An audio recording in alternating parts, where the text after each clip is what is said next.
Muy buenos días, muy buenas tardes y muy buenas noches. Bienvenidos a otro programa de Pura Virtud, Cine y Literatura. Soy Guillermo Mas y hoy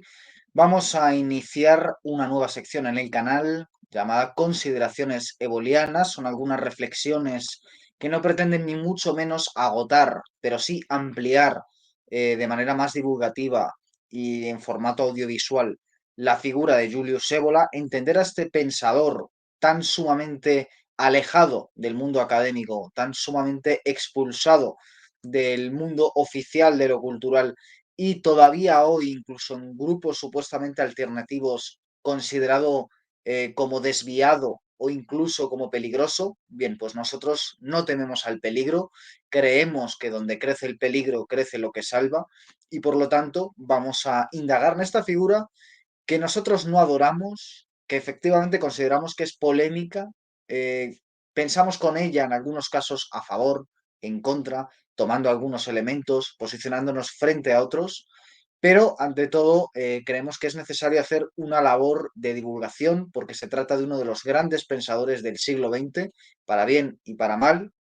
una figura, por supuesto, compleja, discutible y que no pretendemos vender a nadie, ni mucho menos ensalzar. Y precisamente por eso, en esta primera entrega de lo que probablemente sean 4 o 5 programas dedicados a Julius Evola, más los que ya hemos dedicado a hablando de obras como Cabalgar el Tigre, dedicamos un programa a ese libro,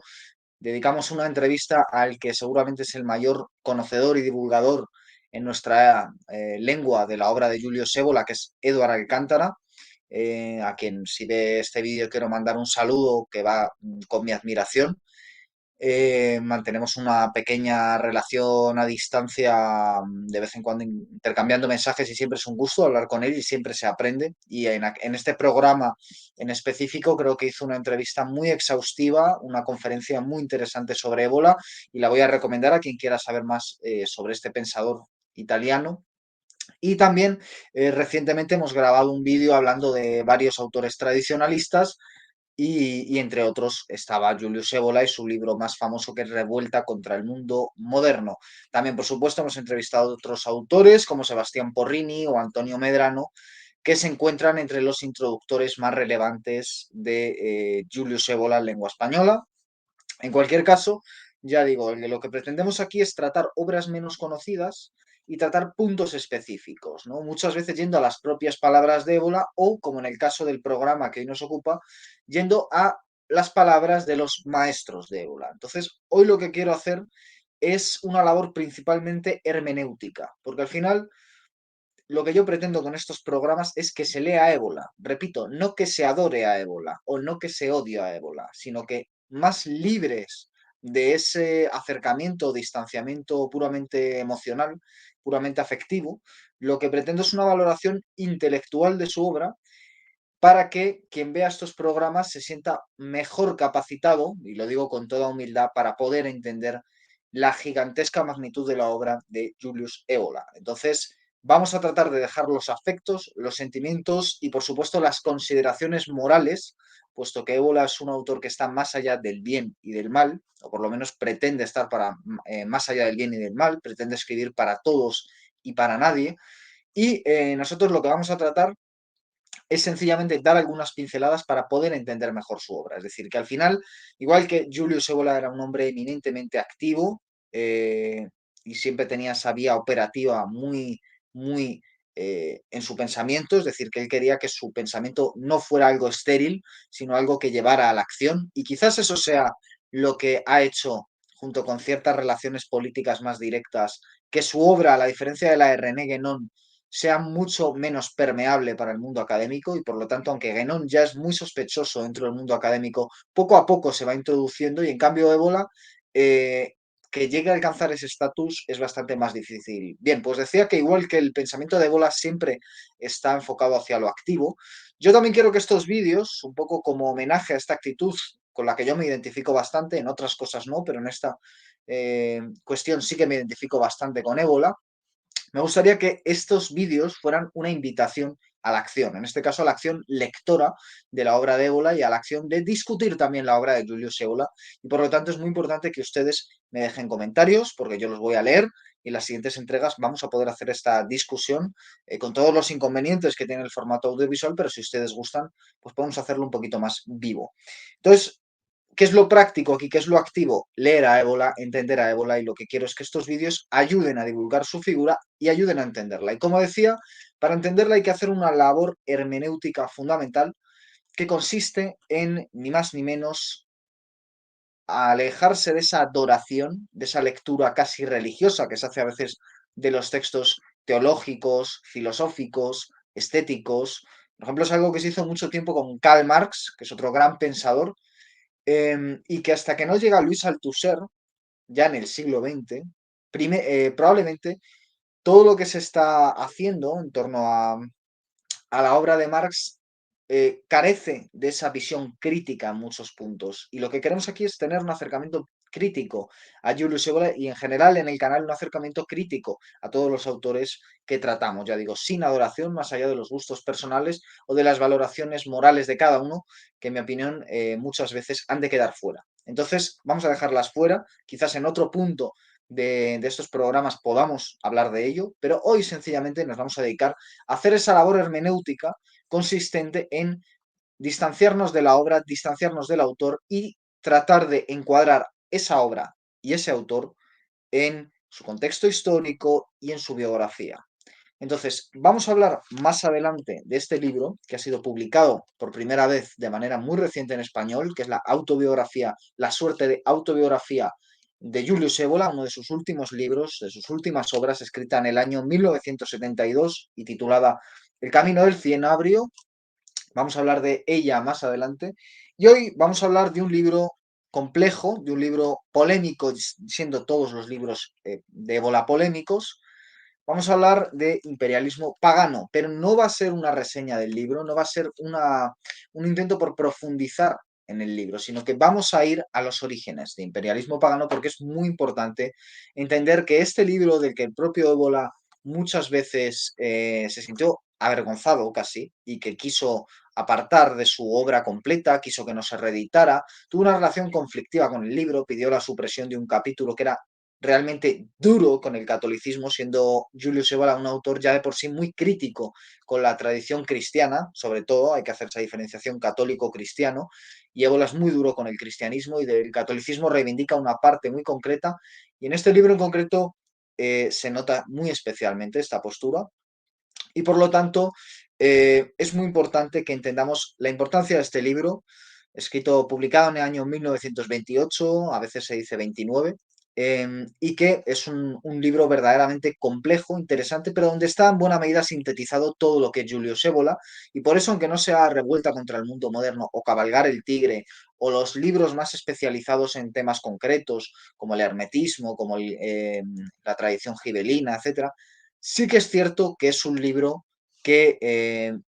leído en profundidad, ayuda muy bien a entender cómo era el pensamiento de Julius Evola. Entonces, como digo, en esta primera sesión de consideraciones ebolianas, lo que pretendemos es, digamos, facilitar la lectura de este libro, entendiendo el contexto en el que fue escrito, tanto biográficamente de Julius Evola como sociohistóricamente de Italia y de un pensamiento en concreto que es al que le queremos dedicar este primer programa de consideraciones ebolianas. Tampoco vamos a profundizar en este pensamiento, sino que sencillamente queremos sacarlo a la luz para poder hacer esa tarea hermenéutica de señalar cómo debe ser leída la obra sincrónicamente. Por supuesto, ese es el gran problema con Julius Evola, que se lo lee de manera diacrónica. Claro, si uno lee este libro sabiendo cómo acabó el fascismo, cómo acabó la Segunda Guerra Mundial, cómo acabó Julius Evola, cómo acabó la extrema derecha en Italia, etcétera, etcétera, que son cuestiones extremadamente complejas, puede tender a hacer juicios vanos. Vamos a tratar de evitar aquí hacer juicios vanos, obviamente vamos a caer en ellos porque también estamos aprendiendo y hay gente que sabe muchísimo más de Julius Evola que nosotros, pero aún así vamos a atrevernos a abrir esa lectura a ébola y por lo tanto hoy sencillamente vamos a dar algunas pinceladas sobre lo que en definitiva fue la mística fascista. Tengo aquí algunos apuntes porque quiero ser preciso. entonces me van a ver leer en algunos casos, sobre todo cuando sean citas textuales, lo indicaré. Bien, pues la mística fascista es una corriente de pensamiento que se da en los años previos a la llegada de Mussolini al poder y sobre todo cuando Mussolini llega finalmente al poder. Julius Evola tiene una relación conflictiva con este movimiento porque forma parte de él en cierto sentido, influye en él en cierto sentido y al mismo tiempo se encuentra fuera de él en cierto sentido, como se encargó siempre de señalar el propio Julius Evola. Entonces, para comenzar a hablar de la mística fascista y de la, digamos, la peripecia de Julius Evola dentro y fuera de esta corriente intelectual, hay que hablar del año 1910, porque en el año 1910 Umberto Boccioni, Carlo Carrà y Tommaso Marinetti escriben el Manifiesto Futurista. Son tres artistas de vanguardia que hacen esta corriente específicamente italiana de arte vanguardista. Estamos en una época donde en general en Europa se está practicando un arte que va contra la cosmovisión burguesa, después de que algunas corrientes eminentemente burguesas del arte, como puede ser el impresionismo, hayan encontrado su auge y su gran difusión. Numerosos artistas están buscando romper con esta visión burguesa, bonita, estética en el sentido peor de la palabra, y lo que buscan es precisamente remover esas conciencias, ¿no? Como decía André Breton, salir a la calle y disparar, como decían tantos otros vanguardistas, prender fuego a la Gioconda, etcétera, etcétera, ¿no? Tratar de hacer conexiones dispares, una máquina de coser, tratar de buscar nuevas técnicas, como puede ser el dadaísmo, ¿no? Tristan Tzara, y tratar también de hacer un apartado social, de reunir gente que sea capaz de agitar las conciencias aletargadas del europeo de la época, ¿no? Ahí podemos pensar en el Cabaret Voltaire de Hugo Boll, que más tarde tuvo una interesantísima reconversión a la mística cristiana, sobre todo en su vertiente más oriental, bizantina, y que, bueno, fue un personaje muy crítico también, que estaría en las antípodas intelectuales de Julius Evola, porque fue muy crítico con lo que él llamaba la inteligencia alemana. Hugo Boll fue biógrafo de Hermann Hesse, por ejemplo, y muy crítico con Kant, con Hegel, con toda esa gran tradición de pensamiento dialéctico, conceptual, racionalista, etcétera, de Kant, de Hegel y su influencia sobre el nazismo. Bien, en las antípodas de eso, pero con la misma intención, es decir, los extremos se tocan, estaría Julius Evola, estaría la mística fascista. En Francia, por supuesto, surrealismo, hemos citado a André Breton y a muchísimos otros personajes que están involucrados aquí, y Ébola, el joven Julius Ébola, que empezó, y esto hay que decirlo, empezó reuniéndose en esta clase de grupos, en esta clase de reuniones que trataban de extrapolar o parangonar lo que se hacía en el Cabaret Voltaire, o lo que hacía Hugo Boll en el Cabaret Voltaire, o lo que hacían los surrealistas en París.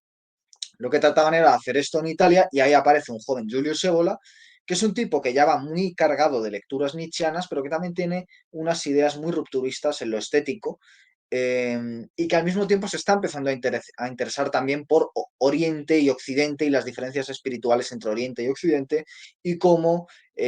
Occidente está pervirtiendo a Oriente, pero al mismo tiempo la perversión no ha llegado todavía al extremo como para que Oriente pierda sus tradiciones y por lo tanto investigando las tradiciones orientales se puede conocer mejor la tradición perdida de Occidente. Entonces llega a estas reuniones este joven cargado de ideas, este Julius Evola, que es principalmente poeta y pintor. Y esto hay mucha gente que no lo sabe. Julius Evola comienza siendo un poeta vanguardista y sobre todo un pintor vanguardista y comienza interesándose por la obra de otros pintores y poetas vanguardistas como Umberto Boccioni, como Carlo Carrà, como Tommaso Marinetti, como ese manifiesto futurista del año 1910. Entonces, Évola está transitando en los años siguientes, después de meterse en estos círculos y siempre teniendo ese ideal antiburgués, esa iconoclastia muy presente y propia de la juventud y propia también de su pensamiento, de sus influencias, propia sobre todo de su gusto por Friedrich Nietzsche,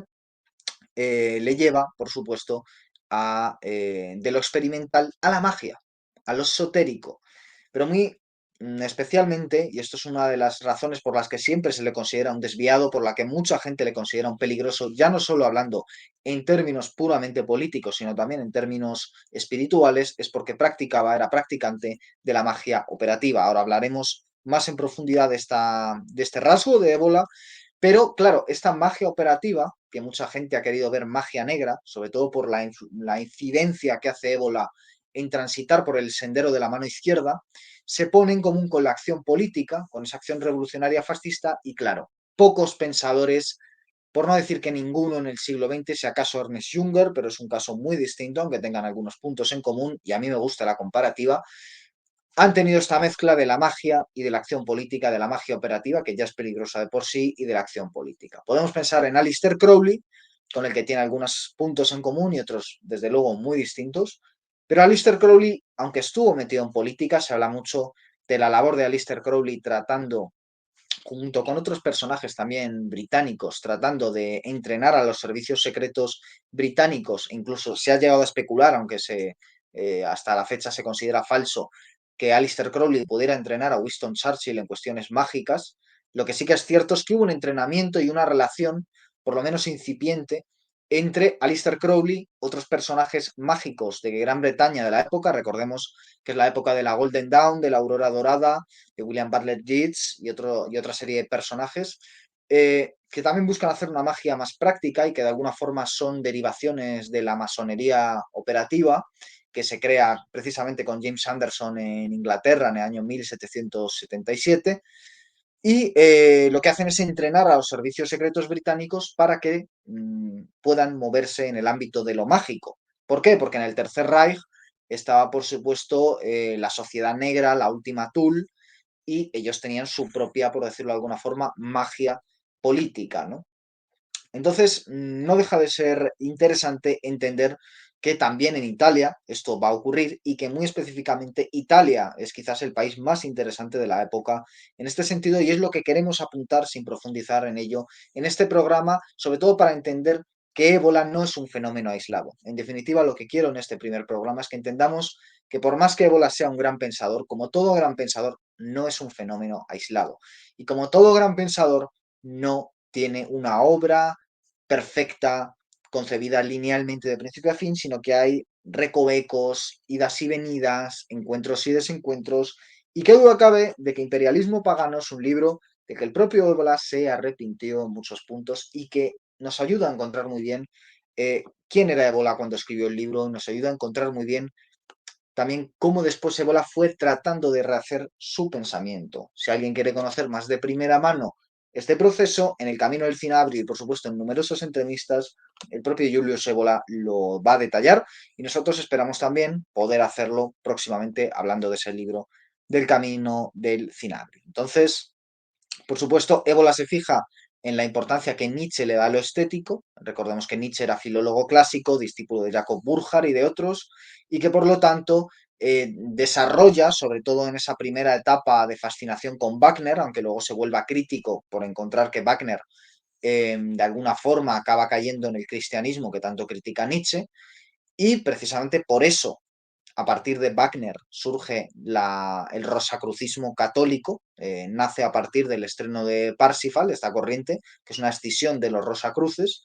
Entonces Nietzsche es muy crítico, pero al mismo tiempo está muy interesado, y Ébola, de alguna forma, como es un lector en profundidad de Nietzsche, sabe perfectamente que lo estético está muy ligado con lo espiritual y tiene de alguna forma toda esa visión iconoclasta de Nietzsche con el arte socrático, con el arte eminentemente apolíneo, y quiere de alguna forma con esta labor que surge al hilo de las grandes vanguardias europeas, quiere también reivindicar lo dionisiaco, ¿no? Y esto coincide con su iniciación en la magia operativa y con su idea de que el sendero de la mano izquierda no debe ser desdeñado como si proponían y si proponen otros perennialistas, ¿no? Que es la escuela donde en definitiva mejor se puede encuadrar a Ébola, sabiendo que siempre va a ser incómodo tanto para el propio Ébola como para los miembros de la escuela querer circunscribir a un personaje tan vasto y tan complejo a apenas una categoría, ¿no? Entonces, obviamente, muchos perennialistas consideran que Ébola es un desviado, muchos sencillamente no perennialistas, si es que llegan a conocer a Ébola, le consideran peligroso, y está claro que Ébola quizás tampoco se sintiera muy a gusto con la categoría perennialista. En cualquier caso, quizás sea la que mejor le encaje, y también en estos años, Ébola, y este es un rasgo común con Aleister Crowley, se interesa por el montañismo. Aleister Crowley fue uno de los grandes montañistas de la época. Ébola no llegó a tanto, pero sí que llegó a realizar algunas hazañas en una época, recordemos, donde no era tan sencillo como hoy, donde sencillamente es un fenómeno más del turismo, el montañismo, ¿no? Y desde luego esa idea de la ascensión, que el propio Ébola trabajó de manera exprofeso en un texto sobre el montañismo, tiene un simbolismo espiritual que tanto Crowley como Ébola entendían, ¿no? Que de alguna forma el peregrino o el viajante que va hacia la cumbre está realizando una trayectoria espiritual también. Bien, saltamos de ese 1910 y de todos los hechos posteriores que acabamos de reducir en muy pocas líneas al año 1925, más concretamente al día 13 de abril del año 1925, donde Julius Evola, ese joven impulsivo que le interesa todo, y este es otro rasgo interesante que también le hace difícilmente permeable al mundo académico actual, donde se quiere al especialista, es que a Ébola le interesaba todo. Entonces le interesaba la estética, le interesaba la historia, le interesaba Oriente, le interesaba la magia, le interesaba el montañismo, le interesaba todo, ¿no? De alguna forma. Entonces, ese día, el 13 de abril, una carta es enviada por Julius Evola hacia una de las grandes figuras intelectuales de la época, que es Benedetto Croce, otro personaje muy relevante para entender el estudio de la historia, muy relevante para entender el estudio de la estética y muy relevante para entender cómo a través de varios de sus discípulos, como puede ser Giovanni Gentile, se llega a desarrollar el marxismo italiano del que curiosamente Benito Mussolini, el periodista Benito Mussolini y su hermano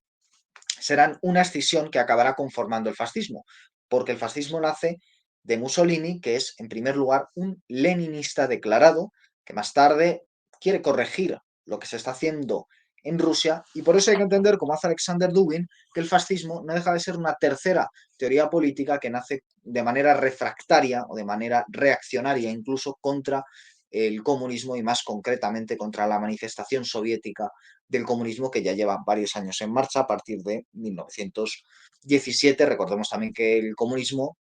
Trotsky y Lenin, son financiados por Alemania durante la Primera Guerra Mundial para tratar de debilitar a Rusia y tratar de bloquear así o frenar ese frente norte que tenía Alemania abierto en la Primera Guerra Mundial.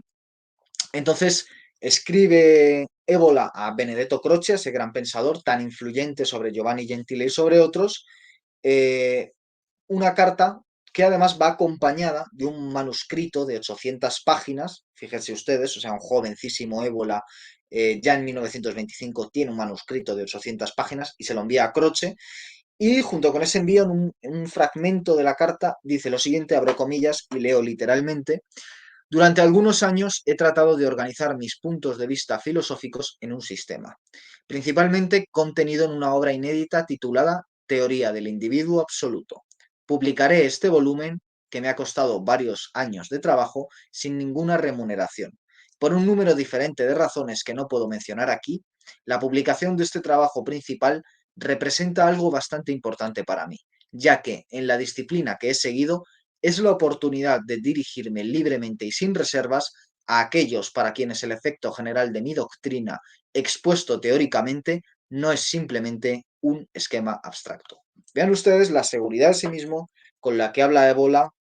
la idea de este manuscrito titulado Teoría del individuo absoluto y sobre todo la claridad de lo que será el pensamiento posterior de Ébola ya sintetizada para este maestro, para Croce, con el que él quería de alguna forma congraciarse, por lo menos pagar esa deuda intelectual haciéndole llegar el resultado de su obra, ¿no? Croce, sin embargo, sí que era un hombre que tenía una postura muy distinta a la de Ébola en torno al cristianismo. Ébola ya ha empezado a ser crítico con el cristianismo por esa radical influencia nietzscheana, y que duda cabe que si hablamos de individuo absoluto tenemos que hablar de Max Stirner, tenemos que hablar de la idea del individuo tal y como la concibe Max Stirner, que es un discípulo de Hegel,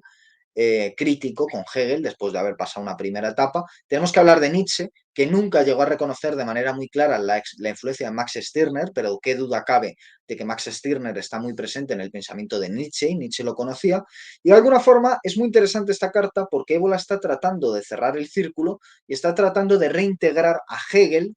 en una teoría del individuo. Hegel es un pensador de la historia, y Stirner lo que hace es contraponer esa idea macrohistórica frente a un ego, frente a un individuo que es un absoluto en sí mismo. Y de alguna forma por medio de Croce, que es un hegeliano. Más tarde Gentile hará un cruce de lecturas entre Croce y Marx y Hegel para desarrollar una teoría potente. Bien, pues Croce, Ébola está tratando de reintegrar a Croce,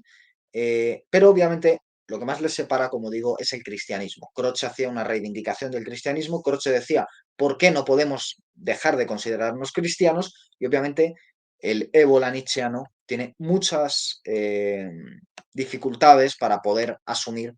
esta idea, y qué duda cabe que la lectura de Imperialismo Pagano lo único que hace es incidir, sobre todo en ese capítulo que el propio Ébola años después quiso quitar, tan crítico con el cristianismo, incidir en esa distancia fundamental que ya estaba presente en esta carta del año 1925. Y es precisamente apenas unos meses antes cuando el pintor futurista, uno de estos amigos pintores futuristas de Ébola, que también era un pintor futurista en esos años, un amigo llamado Giacomo Balla, con B, y con ella, presenta a Ébola a un matemático, pero entendamos esto porque es muy importante y no se suele decir, un matemático que entiende la matemática desde el punto de vista pitagórico. Ya con esto lo hemos dicho todo en cuanto a pensamiento hermético, en cuanto a sociedades secretas. Recordemos que Pitágoras tenía todo un pensamiento místico, bueno, místico quizás no sea la palabra, un pensamiento musical mágico, una magia musical que él enseñaba a sus alumnos. De hecho, se suele decir que era muy duro como maestro con sus alumnos, Pitágoras, al punto de que una vez mandó matar a uno, lo mandó a arrojar por la borda de un barco, si no recuerdo mal. Y es precisamente en esta visión matemático mágico musical donde se incluye el personaje que Giacomo Balla presentó apenas unos meses antes de 1925 a Julius Evola. Ese personaje es Arturo Regini, creo que se pronuncia Arturo Regini, puesto que el apellido se escribe Reghini, is latinas, por supuesto. Le presentó a este personaje, a este matemático pitagórico, en el año 1924. Bien, Arturo Regini es probablemente aquel que inicia a Julius Evola, que hasta entonces sobre todo se había movido en estos círculos, podemos llamar, artísticos. Lo inicia muy probablemente en la francmasonería, puesto que Arturo Regini es un masón de grado 33 que pertenece ni más ni menos a la Logia Lucifer de Florencia. Es florentino, por supuesto, como un personaje que les va a interesar muchísimo a los dos, Dante Alighieri. Ambos son expertos en Dante Alighieri. En este caso, muy probablemente también Giulio Evola, que sin duda habría leído a Dante Alighieri, tiene otra forma distinta de ver a Dante a partir de Regini, puesto que era uno de sus temas interesantes, y Regini era un hombre muy bien conectado en Florencia, y ya digo, era, digamos, el gran maestro de esa logia Lucifer, y hay que diferenciar Lucifer y Satán. Lucifer es el que porta la luz, y era maestro del grado 33 de esta logia florentina, y es muy probable que, si no en esta, desde luego sí que iniciaran alguna a Julius Evola en la masonería. Incluso, ya solo por una nota a pie de página que muchas veces se deja fuera, Regini merecería pasar a los libros de historia de pensamiento del siglo XX, porque es el que hace que Julius Evola conozca a René Guénon, le inicia en su obra, porque Regini era traductor de la obra de René Guénon, y entonces se la pasa a Evola, le dice, tómale esto porque te va a interesar. Y Ébola lee a Guénon, se queda fascinado, obviamente. Aquí se produce un gran cataclismo en el pensamiento del siglo XX, y empieza una relación epistolar entre Guénon y Ébola. Y eso ocurre en el año 1924. En el año 1927 ya han pasado varios años de relación. Ébola ha estado bajo el apadrinado, ¿no?, intelectualmente, bajo el ala de Arturo Regini, y fruto de esta estrecha relación de amistad, esta relación maestro-alumno, en el año 1927 ambos crean de manera conjunta uno de los últimos grandes grupos mágicos de Occidente. eh, digamos que sigue el mismo esquema que tiene siglos de antigüedad, que se encuentra en el Renacimiento, que se encuentra, por supuesto, en el mundo de los caballeros, que se encuentra en la masonería, en los rosacruces, en las variaciones que hay de la masonería y de los rosacruces, como ese rosacrucismo católico creado a partir de la ópera Parsifal de Wagner, y fundan este grupo de Ur, que practica la magia operativa, que tiene unas ambiciones artísticas muy directas, y de hecho, junto con la fundación del grupo, está la fundación de una revista llamada UR, que recordemos que habla de ese norte primordial que el propio Ébola va a tratar en Imperialismo Pagano, y es muy interesante conocer esto. Y sobre todo es interesante porque hay dos pensadores que tienen mucha potencia entre los miembros del grupo de UR, que no son tan conocidos y que hacen que el grupo ya de por sí sea controvertido. Y ayudan a entender que también cuando hablamos de que Ébola es controvertido, ya no solo en lo político, sino también en lo mágico, hay que entender que no es un fenómeno aislado, que no es que Ébola fuera un loco, etcétera, o que le diera la gana ser así, sino que esto ocurre por una serie de relaciones personales que, como ustedes pueden ver, ya estamos desgranando, y por una serie de ideas, por una poligénesis, podríamos decir,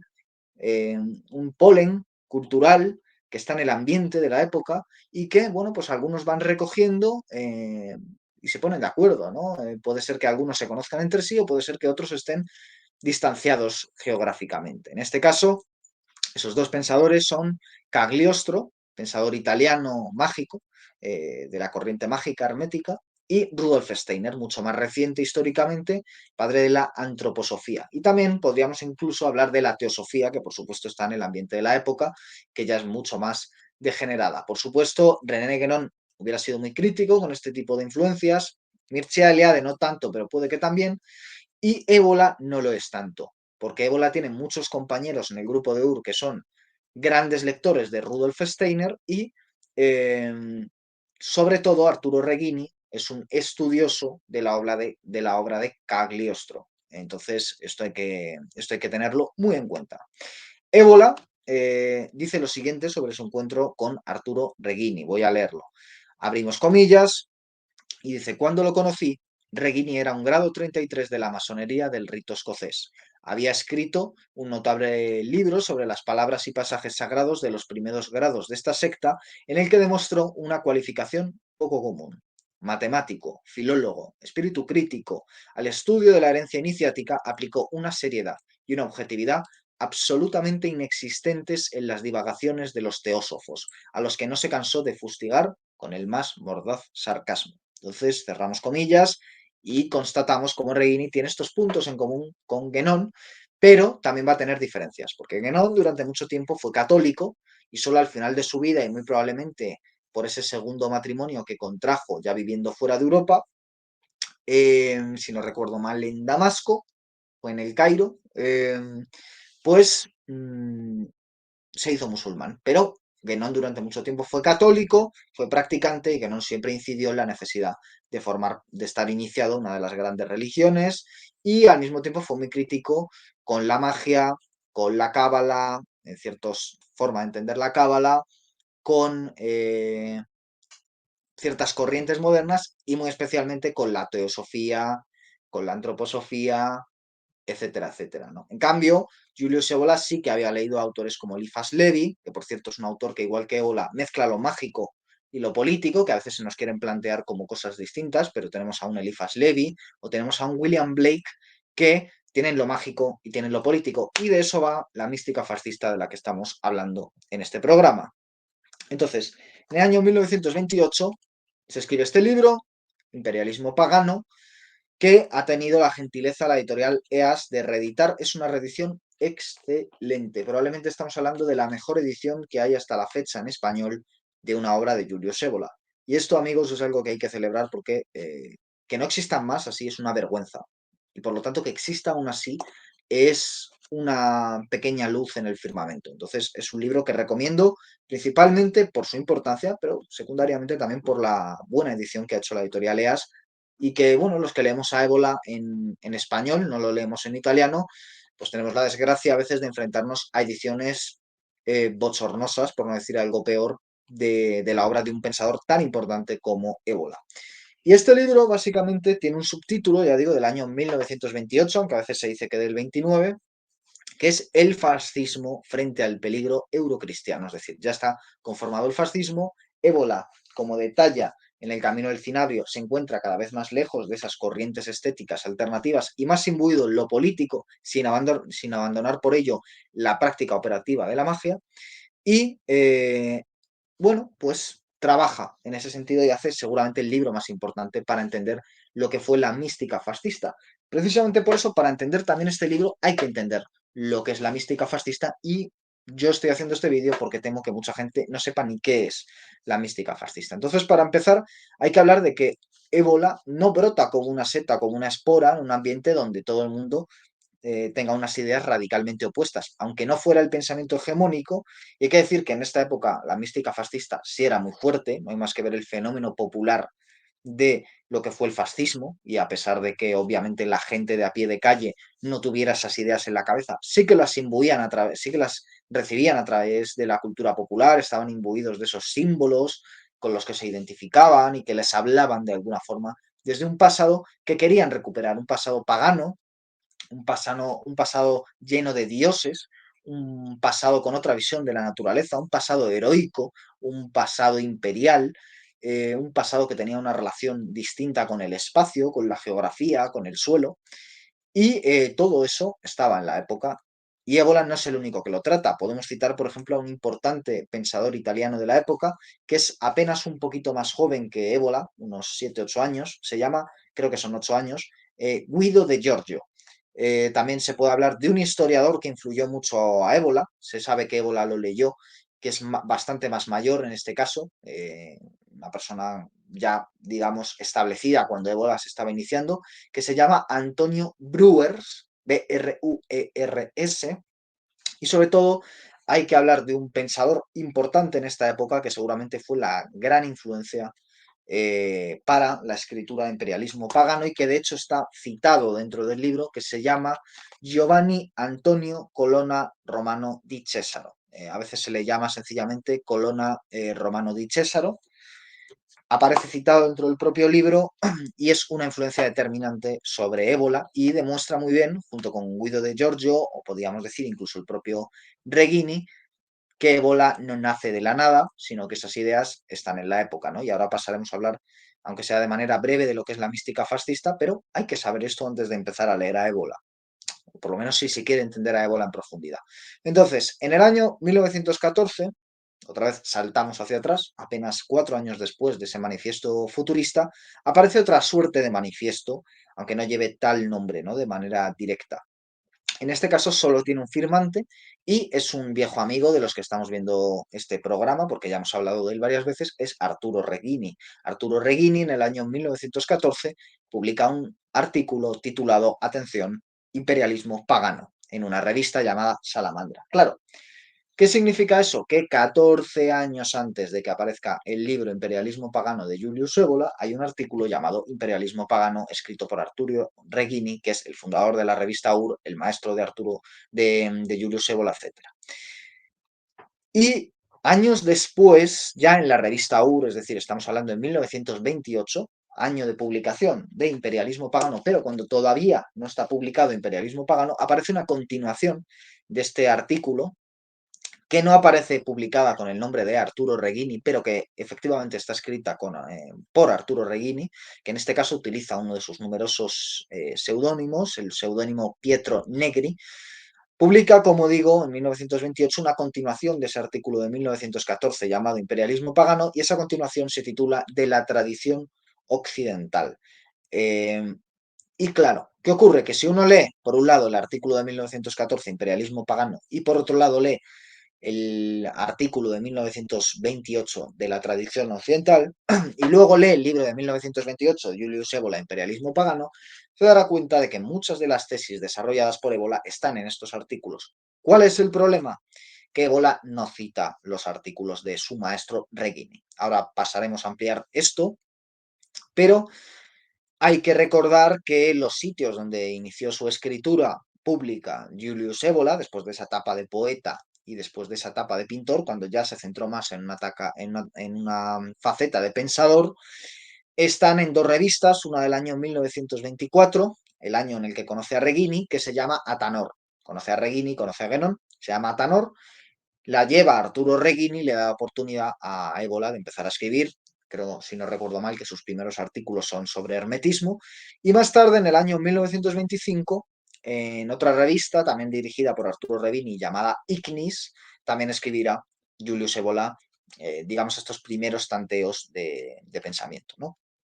Entonces, cuando aparece el libro que acabamos de referir, Imperialismo Pagano, en 1928, se produce un hecho dramático y es el enfrentamiento entre Reghini y Ébola, porque Arturo Reghini acusó en una reseña de Imperialismo Pagano publicada al poco de que apareciera el libro, le acusó de plagio. Le acusó literalmente, abro comillas, de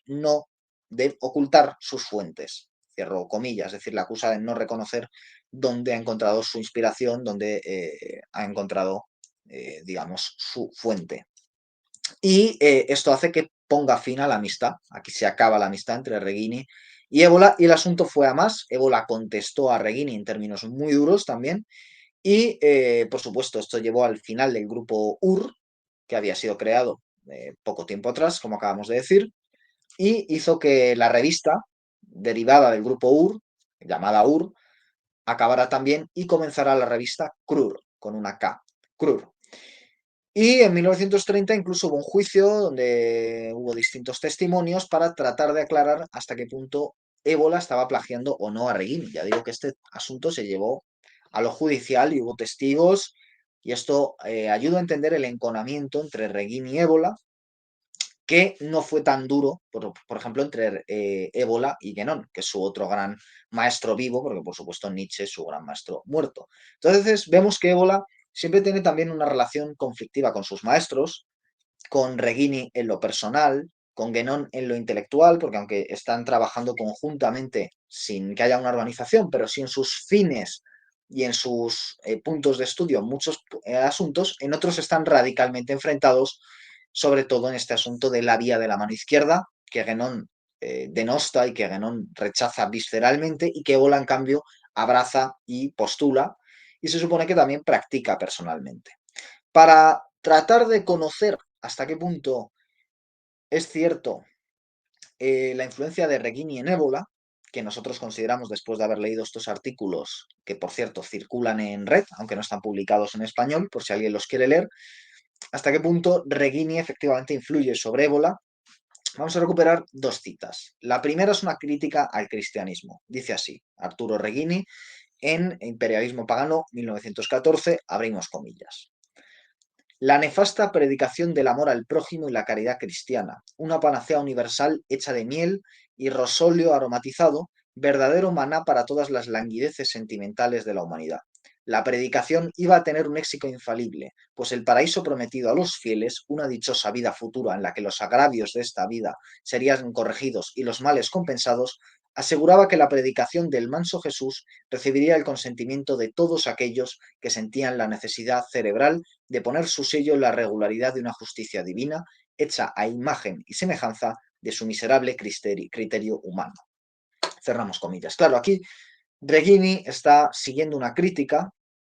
hecha, digamos, en la que más tarde incidiría Ébola, que es considerar el humanismo como una escisión del cristianismo y el humanismo como la reacción lógica a la secularización que se produce con la reforma protestante,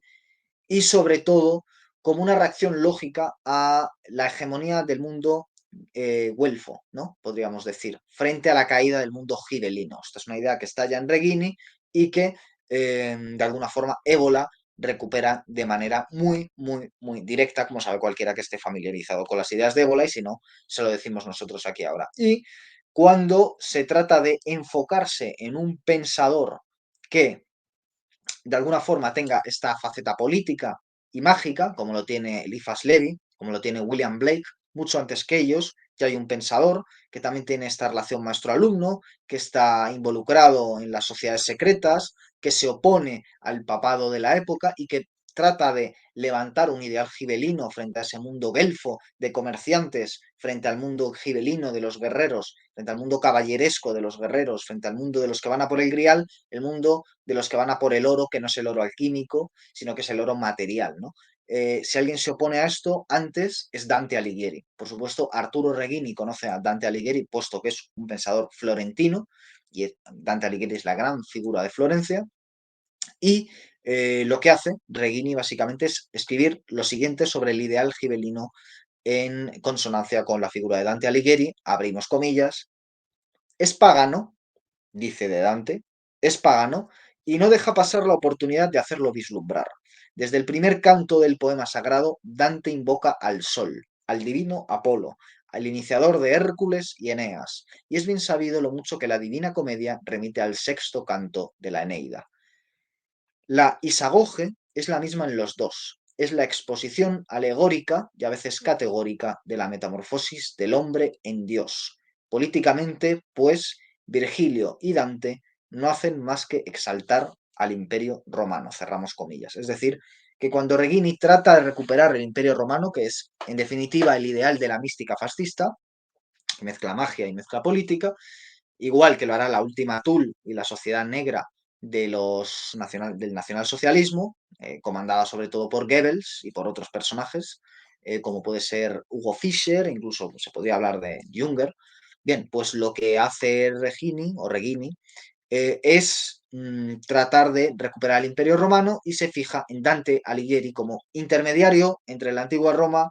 y lo que debe ser la Italia posterior a la unificación, al Risorgimento del siglo XX, de la primera mitad del siglo XX. Añade más adelante Regini, volvemos a abrir comillas y leo una cita literal. Los dos grandes símbolos del paraíso son el águila sagrada que hizo que los romanos reverenciaran al mundo y la rosa cruz, que no es la rosa mística, sino la rosa sectaria del Román de la Ros, poema de carácter cortesano y caballeresco, narrando las diversas pruebas del amante para conquistar la rosa, símbolo de la mujer, y el símbolo fundamental de la misteriosa hermandad de los Rosacruz. El emperador era tal por derecho divino, y como Dante derivó la legitimidad del emperador germano de la del divino Augusto, que ciertamente no lo había recibido del Papa, se deduce que incluso espiritualmente la autoridad imperial era independiente de la del Papa. Basta leer el de monarquía de Dante y compararlo con el de república de Cicerón para darse cuenta de que ambos sostienen la tesis de la excelencia del gobierno monárquico universal por encima de cualquier otro basado en el principio unitario pitagórico. Como Cicerón y como Virgilio, Dante se adhirió a la gran tradición inmortal de la escuela itálica, cronológica y esencialmente anticristiana. Cerramos comillas. Aquí vemos cómo Regini va a ese texto de monarquía, que es el gran texto sobre lo que es el ideal gibelino, en términos políticos, igual que si vamos a von Eschenbach, vamos a Perceval, que es precisamente el libro que más tarde Wagner hace ópera, Parsifal, y que más tarde hace que los Rosacruces, que vemos que están aludidos en el texto de Regini, se cristianicen, es decir, que en Alemania, en lo que ahora es Alemania, es decir, que está habiendo una batalla por considerar si ciertos símbolos son cristianos, como dice aquel que señala que Dante es un pensador católico, o si son paganos, como dice Regini, como dice Évola, como dicen otros, al querer considerarlos anteriores al cristianismo, incluso contrarios al cristianismo. Es una batalla mágica que estamos viendo en acción y podemos considerar de manera algo ficticia, si se nos permite, que Genón habría estado del lado de los cristianos y Évola, desde luego, no cabe duda aquí, estuvo del lado de los paganos. Y Regini, por más que luego tuviera estos problemas personales con Évola, está claro que es el que decanta la balanza hacia el lado pagano y sobre todo el ambiente de mística fascista en el que se encuentra Julius Évola hacen que sea mucho menos considerado hacia el cristianismo. El propio Mussolini tuvo este problema. Mussolini, como veremos ahora, también tuvo que decidir entre cristianismo y paganismo. Y muchos consideran que la elección de cristianismo sobre paganismo, el no ser tan duros con el cristianismo como parecía que iba a ser, es lo que hace que fracase en buena medida el fascismo práctico frente a ese fascismo teórico del que hablaba tanto Évola y otros, ¿no? Y esto hay que diferenciarlo muy bien, la diferencia entre praxis y teoría, que, por ejemplo, en el mundo marxista está más que aceptado que alguien diga que la Unión Soviética no era comunista, por más que sea discutible, puesto que, aunque dijera que era comunista, no lo practicaba, igual que está más que aceptado que se diga que Corea del Norte no es una república democrática en nuestros días, aunque lleve ese título, porque consideramos que no es una democracia. Sin embargo, parece que con el fascismo esto no se entiende tan bien. Resulta que el fascismo es lo que fue en la práctica, en la política real. Pero dejamos fuera toda esa corriente riquísima e interesantísima para los que nos interesan las teorías políticas y lo que nos interesa lo político frente a la política. Y cuando hablamos de teoría política, hablamos de lo político mucho más que de la política. de lo que fue realmente la teoría política del fascismo, el idealismo del que surge también el fascismo, como todo derivado del romanticismo, tanto el nacionalsocialismo como el fascismo tiene una vertiente muy fuerte de idealismo alemán o de idealismo de recuperación de lo romano, pero idealismo al fin a la postre, y Ébola también tiene este idealismo, por más que luego sea alguien que quiere enfocarse a la práctica y que incluso en algunos puntos pueda tener cosas en común con el realismo político de un Carl Smith y de otros. Pero Ébola es un autor muy idealista en este sentido y se encuentra muy presente ese idealismo en la mística fascista y como vemos Regini quiere incidir mucho en considerar como anticristiano la tradición pagana en la que encuadra a Dante, encuadra el de monarquía, encuadra a lo gibelino, encuadra el ideal caballeresco medieval frente al papado, frente a lo güelfo, frente a la reforma protestante, frente al mundo de los mercaderes, frente a ese universalismo que no es, no es un universalismo monárquico, jerárquico, sino que es un universalismo igualitario eh, que ellos achacan al cristianismo. Entonces, por ir terminando, al final nos hemos ido bastante de hora y este trata de ser sencillamente un programa introductorio. La mística fascista tiene otros autores, tanto italianos como foráneos, que hay que nombrar. Uno de ellos es Luis Rougier, perdonen mi francés, como se suele decir, en este caso de manera literal, perdonen mi francés. Luis Rougier se escribe Rougier, que es un personaje más que interesante de la época, un personaje que debe ser estudiado como Guido de Giorgio y como tantos otros que hemos citado hoy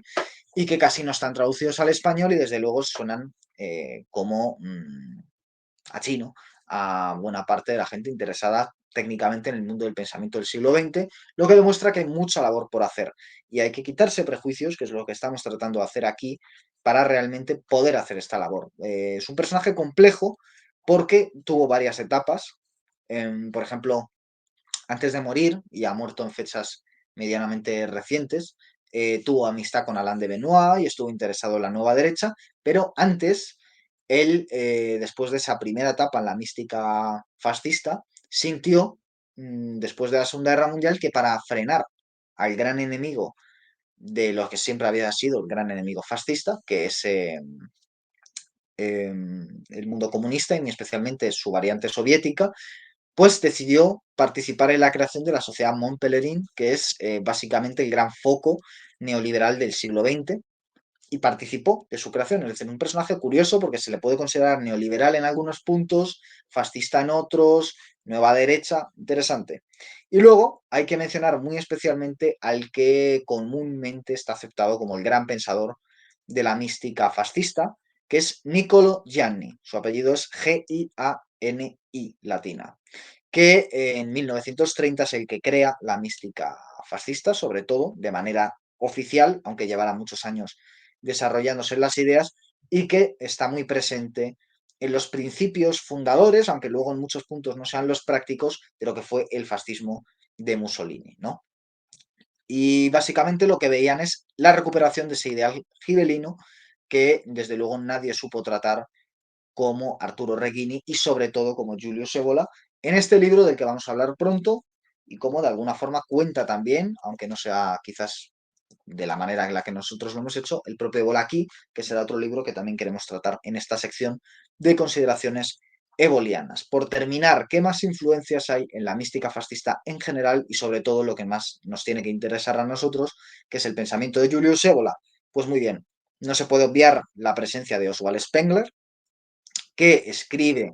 al final de la Primera Guerra Mundial su grandísimo libro La decadencia de Occidente, donde hay una noción racial que también está en la época, y un caso de poligénesis interesante es Oswald Spengler, alemán o prusiano, y tenemos también a Howard Phillips Lovecraft, el escritor de terror, que en su faceta más de articulista o de ensayista o en sus cartas, se interesó también mucho por la raza teutónica y habló de manera muy profunda de cómo esta raza teutónica, sus valores, etcétera, un poco de manera similar a Spengler, y esto influye notablemente en la visión de la raza que tiene la mística fascista, que es muy distinta en algunos puntos de la que tiene el nacionalsocialismo. Quizás esa sea la gran diferencia, entre otras tantas que había, entre el fascismo y el nacionalsocialismo, que también esto hay que decirlo, cuando se utiliza fascismo fuera de su uso político como insulto, como apelativo denigratorio, o cuando sencillamente se quiere encuadrar de una forma semi-académica y totalmente torpe, hay que decirlo, fascismo como paraguas debajo del cual está también todo fenómeno nacional, nazi, nacional socialista, pues hay que reconocer una torpeza, ¿no? Porque obviamente tienen unas diferencias fundamentales y quizás la de la raza sea una de las más acentuadas. La mística fascista habla siempre de una raza espiritual, jerárquica, mientras que el nacionalsocialismo acabó cayendo en lo biológico y acabó arrastrando consigo al propio Mussolini y al propio fascismo a una visión biológica de la raza que le llevó al antisemitismo, que por cierto Mussolini no lo practicaba, puesto que una amante de Mussolini, como está hoy su mayor amante, era judía y tuvo que huir esta mujer por culpa de las leyes que en el año 1938 puso en marcha Mussolini a imitación de las leyes de Nuremberg de los nazis, que hizo que esta mujer, amante de Mussolini, tuviera que huir y desde luego Mussolini no tenía ningún problema personal con los judíos, con lo cual lo hizo solo para congraciarse con los nazis. Y esto pues llevó a verdaderas brutalidades, como narra, por ejemplo, Giorgio Bassani en El jardín de los Finzi Contini, que es una de las grandes obras de la literatura sobre la persecución de los judíos en Italia y que tienen este motivo. No es el motivo de que la mística fascista tuviera una visión biológica de la raza, para nada, era una visión espiritual, era una visión aristocrática, era una visión jerárquica, era la visión que siempre defendió Ébola y que él mismo siempre señaló en entrevistas, en textos autobiográficos, siempre señaló cómo esa era la mayor diferencia que él había tenido con el fascismo y cómo eso señala muy bien que también su influencia sobre el fascismo estuvo muy limitada porque él nunca habría incurrido en esto. Pero si señalamos la influencia de Spengler, tampoco debemos olvidar la influencia de otros pensadores. Hemos hablado ya de Guénon, se ha utilizado varias veces la frase de que el nazismo no es otra cosa que guénonismo sin la variante esotérica. Es verdad que al final la variante esotérica, salvo en el grupo Tool o los magos negros y tal, queda bastante fuera del nacionalsocialismo. Y es cierto, buena medida es cierto que Guénon tiene una cierta influencia, pero otro pensador, también francés, que no podemos dejar de mencionar, es Charles Maurras. Charles Maurras, el maurrasianismo, es importantísimo para entender también el pensamiento fascista. Hay que entender su influencia en distintos pensadores, como por ejemplo el católico Charles Péguy, o como, por ejemplo, Emmanuel Mounier, que es el padre del llamado personalismo, que también está muy influido por Maurras, y desde luego están muy influidos por Maurras, igual que lo está Ébola por Reguini y por otros, pues Louis Ferdinand Céline, influido por Maurras sin duda, Robert Brasillach, influido por Maurras, y Pierre Drie de la Rochelle, o sea, los tres grandes literatos del fascismo francés, que más tarde se congraciaron en mayor o menor medida con el nacionalsocialismo durante la ocupación de París, sobre todo Céline. De ahí está el testimonio que da Junger en sus diarios de París de esos años de ocupación, del encontronazo que tuvo con Céline, se cayeron muy mal los dos. Y precisamente como acabamos de mencionar a Junger, habría que hablar de ese rosacrucismo cristiano que nace del estreno de Parsifal a finales del siglo XIX, y había que hablar de otros movimientos posteriores, por ejemplo, el Círculo de Stefan George, sin ser directamente nazi ni muchísimo menos, eso es un reduccionismo, y tengo una amiga a la que le horroriza que se diga esto, y en su honor tengo que decir que no se debe hacer, pero es cierto que, bueno, sí que está ese pensamiento de la época, místico, mágico, poético, que más tarde, pues el nazismo querrá reapropiarse, igual que en lo político, y esto sí es muchísimo más directo, y aquí sí se puede hablar de una influencia evidente, está la revolución conservadora, de la que espero que podamos hablar, aunque sea mínimamente, para seguir profundizando en Ébola, y sobre todo un libro al que hace referencia en Imperialismo Pagano Ébola, que es El Tercer Reich, de Arthur Mueller van de Broek, que es un libro del que quiero que hablemos, muy interesante, hay que conocerlo, que es quizás el libro seminal para entender lo que fue la Revolución Conservadora. Podemos hablar de Werner Sombart, podemos hablar de otros pensadores, y que de alguna forma pues también empezaron a hablar del Tercer Reich y empezaron a hablar de una serie de ideas que más tarde el nacionalsocialismo se apropió, pero que estaban ahí antes. Lo mismo ocurrió con el fascismo. El fascismo estaba ahí antes de que Mussolini montara su proyecto. Y eso es lo que queremos aclarar aquí, ¿no? Y cómo hasta ese punto Ébola está dentro, pero también está fuera de lo que hizo en la práctica el fascismo italiano y por eso la simplificación máxima que se suele hacer con Carl Smith, con Ébola y con otros, de es que era nazi, es que era fascista. Oiga, con calma, vamos a verlo, vamos a pensar tranquilamente, no caigamos en esas bajezas, por favor. Y como acabo de citar a Junger, como saben, Junger tenía un hermano también, Friedrich Georg Junger, un gran pensador sobre la técnica, pero estamos hablando de Ernst Junger, uno de los grandes pensadores y escritores del siglo XX. También tuvo su maestro intelectual, otro pensador, quizás el menos conocido de los que hemos mencionado, quizás también el menos político, puesto que estaba sobre todo interesado en lo mágico, que era Hugo Fischer. Hugo Fischer es un personaje todavía a día de hoy muy enigmático, con muy poquita información sobre él en español, pero que se sabe que fue en algunos puntos maestro de Junger, muy relacionado con la sociedad negra, muy relacionado con la práctica de la magia y también merece ser citado, igual que citamos pues, la Revolución Conservadora y sus grandes pensadores. En fin, poco más que contar, que hablaremos próximamente de imperialismo pagano, hablaremos próximamente de más asuntos relativos a ébola en estas consideraciones ebolianas. Quiero que hablemos también del camino del cinabrio. Hemos hablado en otros puntos de cabalgar el tigre, de revuelta contra el mundo moderno o de la figura de ébola en general. A veces, pues como aquí, solos, a veces con la excelente compañía que cuando nos hacen el honor de alguien de la talla de Eduardo Alcántara, o por ejemplo con Gonzalo Rodríguez, con Ernesto Milá, con Antonio Medrano, con Sebastián Porrini, que son introductores de ébola en español y que han estado todos en el canal. Y para terminar, pues no hay más que decir que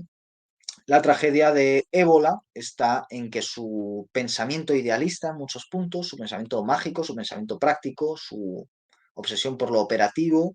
eh, acabó subsumido precisamente bajo la realpolitik, que es lo que a día de hoy está de moda en la política. Es decir, después de ese fin de la historia, supuesto, la ideología ha ido perdiendo, después de unos años, sobre todo la primera mitad del siglo XX, cargados de ideas políticas, de grandes pensadores políticos, hemos citado a Carl Smith, podemos citar a muchísimos otros. La segunda mitad del siglo XX se va produciendo un decrecimiento al tiempo que crece, ¿qué? Pues crece el auge de la economía y crece sobre todo un pensamiento antimetafísico que quiere desligar lo político de sus raíces profundas, lo geopolítico de sus raíces profundas, porque lo político y lo geopolítico nacen de lo teológico y que, siguiendo el hilo de la secularización, pues van reblandeciendo lo político en favor de qué, en favor de su práctica, en favor de la política. Y eso es realmente peligroso y es algo que debemos denunciar si realmente nos queremos tomar en serio el ámbito de lo intelectual en lo relativo a la política y Julius Evola nos caiga mejor, nos caiga peor, le consideramos peligroso, no, etcétera, etcétera, acabó también subsumido bajo la Realpolitik, viendo cómo el fascismo al final en la práctica se pervertía, y esto hay que decirlo, igual que se dice que el comunismo soviético pervirtió la teoría. Esto se dice sin tapujos y lo otro no se dice sin tapujos. Bueno, pues aquí sí lo decimos sin tapujos, le pese a quien le pese. Y el ejemplo más evidente de esta realpolitik que aplasta los ideales, pues es la famosa leyes raciales de Mussolini del año 38, a imitación de las de Nuremberg con los nazis, se tenían que congraciar con Hitler y por lo tanto pues decidieron optar por una visión biológica de la raza frente a una visión espiritual. De alguna forma, esto acabó, igual que la revolución conservadora acabó subsumida por el nacionalsocialismo práctico, pues la mística fascista acabó subsumida por la realpolitik de Mussolini y del fascismo práctico. Así que espero que les haya resultado interesante este primer programa de consideraciones ebolianas. Vamos a volver